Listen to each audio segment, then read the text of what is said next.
চোখটা বন্ধ করে ভাববেন আদনান ভাই কথাটা বলে গেছে, একটু ভাবি। এইটুক যদি ভাবতে পারেন আজকে বাসায় গিয়ে, আজকে ওয়াজ আমার সফরের যান। এই যে 200 কিলো আসছি, আবার 200 কিলো যাবো, ইনশাল্লাহ সফর। কি ভাববেন প্রিয় ভাই? আমিও কিন্তু তরুণ, আমি কিন্তু বুড়া হয়ে যাই নাই। বুড়া হয়ে গেছি এখনো? আচ্ছা, আপনিও তরুণরা একটু ভাবি, চোখ বন্ধ করে ভাববেন যে আল্লাহ পাক আপনাকে সৃষ্টি করেছিলেন আল্লাহর ইবাদত করার জন্য। সূরা জারিয়াত 56 নম্বর আয়াত, ওয়া মা খালাকতুল জিন্না ওয়াল ইনসা ইল্লা লিয়াবুদুন। 1 2 আল্লাহ পাক আপনাকে সৃষ্টি করেছিলেন যাতে করে আল্লাহর দিনটাকে আপনি আল্লাহর জমিনে প্রচার করেন, প্রসার করেন, প্রতিষ্ঠা লাভ করেন। এই দুইটা আপনার কাজ ছিল। এখন আপনার বয়স হয়ে গেছে 30 বা 25, ধরে নেন যে আপনার হায়াত 60 বছর, তার মানে আপনার জীবনে বাকি আছে এখন 30 বছর। এই যে 30 বছর আপনি নষ্ট করেছেন বা চলে গেছে, চোখ বন্ধ করে চিন্তা করবেন এই 30 বছরে কত ওয়াক্ত নামাজ পড়েছেন, কতদিন রোজা রেখেছেন, এই 30 বছরে 30টা আয়াত আপনি পড়েছেন কি না, এই 30 বছরে 30টা সূরা আপনি শিখেছেন কিনা, 30 বছরে আপনি 30টা ইসলামিক বই পড়েছেন কিনা, আপনি নবীর 30টা হাদিস পড়েছেন কিনা, 30 দিন জামাতের সাথে নামাজ পড়েছেন কিনা, 30 দিন দিনের দাওয়াত দিয়েছেন কিনা, 30টা দিন দান সদকা করেছেন কিনা। আমি খুব বেসিক কথা বলছি, আমি বলিনি আপনি 30 দিন 30টা যুদ্ধ করেছেন কিনা, এই কথা বলিনি। আমি আপনাকে বেসিক কথা বলছি, একদম বেসিক প্রাইমারি কথা। আপনি 30 দিন নামাজ পড়েছেন কিনা, 30টা রোজা ঠিক মতো রাখছেন কিনা, আপনি কি 30 বার মেয়েকে দেখে চোখ নামাতে পেরেছেন কিনা, আপনি কি 30টা সূরা শিখেছেন কিনা, 30 বার আপনি কি রাসূলের জীবনী পড়েছেন কিনা, তার হাদিস পড়েছেন কিনা, আপনি কি নবী সাল্লাল্লাহু আলাইহি ওয়াসাল্লামের স্ত্রীদের নাম জানেন কিনা, তার জীবনী জানেন কিনা, আকীদা কি জিনিস আপনি জানেন কিনা, 30টা মাসলা মাসাইল আপনি বোঝেন কিনা। আপনি চিন্তা করবেন, এই একটা চিন্তা আপনার জীবনটাকে বদলে ফেলবে ইনশাআল্লাহ। এই একটা চিন্তাই যথেষ্ট আপনার জীবনকে বদলে ফেলার জন্য। এই চিন্তাটা আরেকভাবে করবেন, এটা ভাবার পরে আপনি চোখটা খুলবেন, চোখটা খুলে সাদা কাগজ নিয়ে বসবেন, উঠে বসবেন, বসে আপনি লিখবেন। এই যুবক ভাই শোনেন, বসে আপনি লিখবেন। কি লিখবেন? আপনি লিখবেন এই 30 বছরে আপনি কতগুলো গুনাহ করেছেন, মনে পড়ে কি কি। হয়তোবা, আমি দোয়া করি যেন এমনটা না হয়, তবে হয়তোবা আপনি খুঁজে পাবেন এই 30 বছরে আপনি বেনামাজি ছিলেন। হয়তোবা দাঁড়ান 2, আপনি হয়তো দেখবেন আপনি অনেক দিন রমজানের রোজা রাখেন নাই। আপনি দেখবেন হয়তো আপনি দান সদকা তো করেন নাই, রিকশাওয়ালাকে থাপ্পড়ও দিয়েছেন। আপনি হয়তো দেখবেন যে হলে সিট বুকিং এর জন্য হকি স্টিক নিয়ে মারামারি করেছেন। আপনি হয়তো দেখবেন যে 30 বছরে 30টা মেয়ের সাথে সম্পর্ক করা শেষ। আপনি হয়তো দেখবেন যে আপনি অলরেডি পতিতলায় ভিজিট করে চলে আসছেন। আপনি 30 দিন, এই 30 বছরে 30 বার কমপক্ষে এই মাদকের আসরে বসেছিলেন, এবং 30 বছরের বহু সময়ে আপনি অনলাইনে নষ্ট করেছেন, পর্নোগ্রাফি দেখে নষ্ট করেছেন, গোপনে পাপ করেছেন, হ্যাঁ, আরো অনেক কিছুই করেছেন। আপনি হয়তো খুঁজে পাবেন, মিথ্যা বলেছেন, প্রতারণা করেছেন, মাপে কম গিয়েছে, অন্যের উপর অত্যাচার করেছেন। আপনি আপনার যৌবনকে কাজে লাগিয়ে, এই শক্তিটাকে কাজে লাগিয়ে আপনি ইসলামের বিরুদ্ধাচরণ করেছেন, হয়তো এটাও পাবেন। এই একটা চিন্তা যদি করতে পারেন, এখন আপনার সামনে এখন রাস্তা দুটা। আপনার বাকি বয়স আছে এখন 30 বছর, ওয়াল আসরি, সময়ের কসম। আপনার সময়, আপনার জীবনের সময়টাকে মূল্যায়ন করতে হবে। সময়ের কসম, হয় যদি আমার 30 বছর বাকি থাকে, এখন এই বাকি যে আছে কি না আমিও জানি না, কেউ জানে? অনিশ্চিত পরীক্ষার হল, কেউ জানে না খাতা কখন কেড়ে নেওয়া হবে। আর এটা কারাগারের জীবন, মানে কারাগারে বসে কেউ নিজের মন গড়া পদ্ধতিতে চলতে পারে না, যেরকম রুটিন সেরকম চলতে হয়। কারাগারের জীবনে বসেই আপনি সুদ খাচ্ছেন, কারাগারে বসেই ঘুষ খাচ্ছেন, কারাগারে বসেই জেনা করছেন, কারাগারে বসেই বেনামাজি থাকছেন, কারাগারে বসেই হোয়াটসঅ্যাপে মেসেঞ্জারে মেয়েদের সাথে প্রেম করছেন, কারাগারে বসে। এটা কারাগারের জীবন। কারাগারের জীবন যদি বাকি থাকে আর 20-30 বছর, আপনার সামনে এখন রাস্তা 3টা। 1, আপনি কি গতানুগতিক যেভাবে চলেছেন সেভাবেই শেষ করবেন জীবনটা? যদি শেষ করে দেন, তাহলে পৃথিবীর ইতিহাস থেকে আপনার নাম একদিন মুছে যাবে।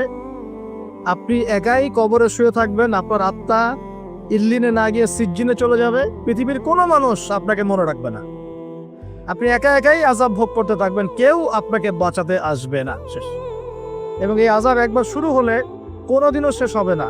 কোনোদিনও না, কবরেও, হাসরেও, বারজাখেও এবং আপনার জাহান্নামেও।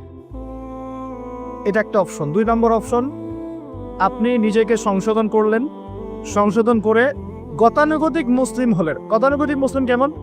হ্যাঁ, তওবা করেছি, এখন আমি মাশাআল্লাহ 5 ওয়াক্ত নামাজ টুকটাক পড়ার চেষ্টা করি, আমি মিথ্যা কথা বলি না, আমি হালাল খাওয়ার চেষ্টা করি, হ্যাঁ, আমি পার্ট টাইম কিছু দাওয়াতি কাজ করি, এবং আমি আমার পরিবার নিয়ে সুখে শান্তিতে বসবাস করার চেষ্টা করছি। আমি কোনো ঝুঁকির মধ্যে যাই না, ঝুঁকিতে যাই না, মানে আমি সৎ কাজেও আদেশ করি কিন্তু ঝুঁকিতে যাই না, মানে কোনো কিছু এমন কোনো কিছু করি না যাতে আমার উপর কোনো বিপদ আসবে, এটাতে আমি যাই।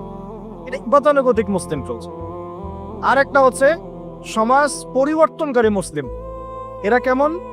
এরা নিজেরা তো জ্ঞান অর্জন করেই এবং জ্ঞান অনুযায়ী আমলও করে, তারা সৎ কাজে আদেশও করে, একই সাথে অসৎ কাজে নিষেধও করে, সত্যটাকে নির্ভীকতার সাথে, সাহসিকতার সাথে, হিকমার সাথে সবার সামনে উপস্থাপন করে, আল্লাহর কাছে দোয়া করে এবং সমাজটাকে পরিবর্তন করে ফেলার চেষ্টা করে।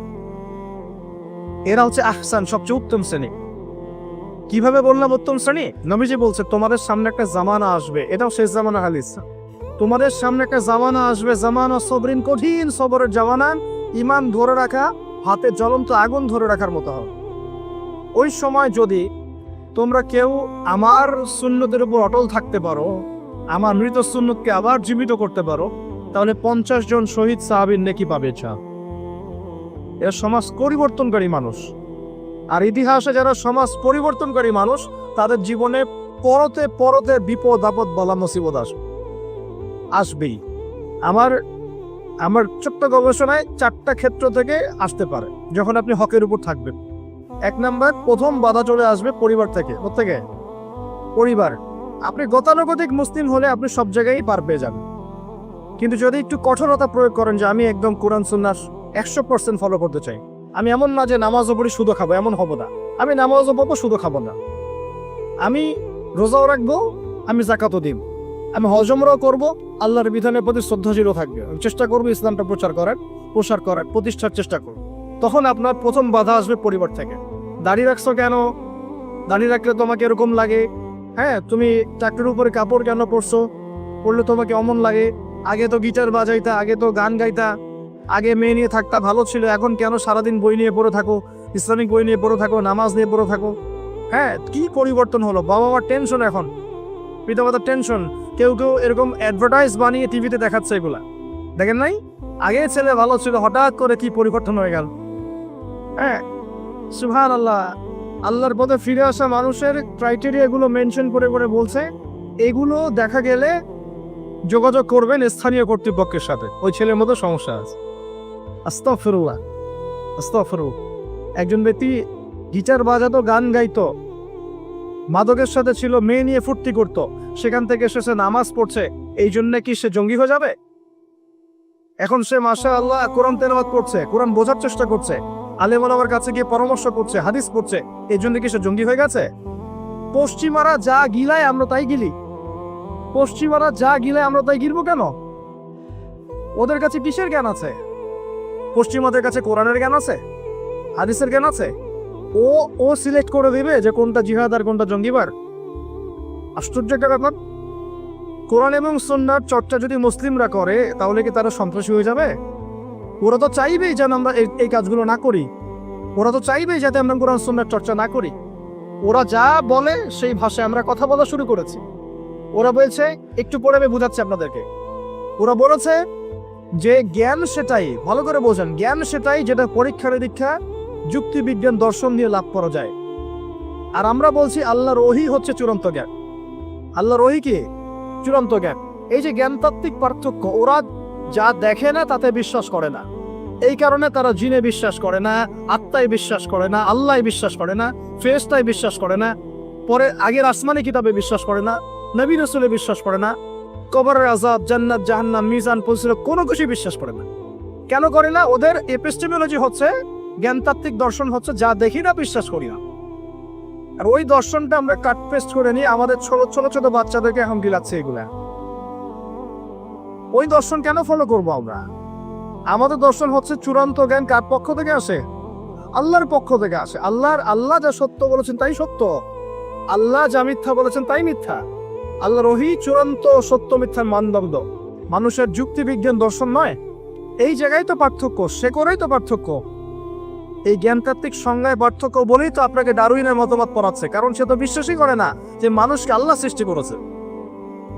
আর আমরা বিশ্বাস করি আদম আলাইহিস সালামকে সৃষ্টি করেছেন কে। অতএব এই মতবাদের আমাদের কোনো প্রয়োজন নাই, কারণ আমরা তো জানি কোরআনে আল্লাহ পাক এটা বলেছে। যে জানে না, যার কাছে কোরআন নাই, যার কাছে হাদিস নাই, তার ওই মতবাদের প্রয়োজন আছে, আমার তো নাই। ওরা যা বলে আমরা তাই গেলার চেষ্টা করি। ওরা এগুলো সংজ্ঞা শিখিয়ে দিয়েছে যে মুসলিম যুবকরা এরকম এরকম করলে তারা খারাপ হয়ে যাবে, এখন তার সেটা প্রচার করা হয়েছে। আশ্চর্য বিষয়।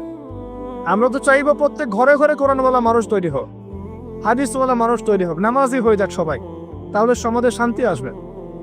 একজন নামাজি ব্যক্তি বেশি ভদ্র হয় না বেনামাজি ভদ্র হয় বলেন? নামাজ মানুষকে শৃঙ্খলা শেখায় না, কোরআন মানুষকে মানবতা শেখায় না। কোরআন সুন্নাহর কোনো জায়গায় কি বলা আছে নিরপরাধ কোনো মানুষকে হত্যা করতে হবে?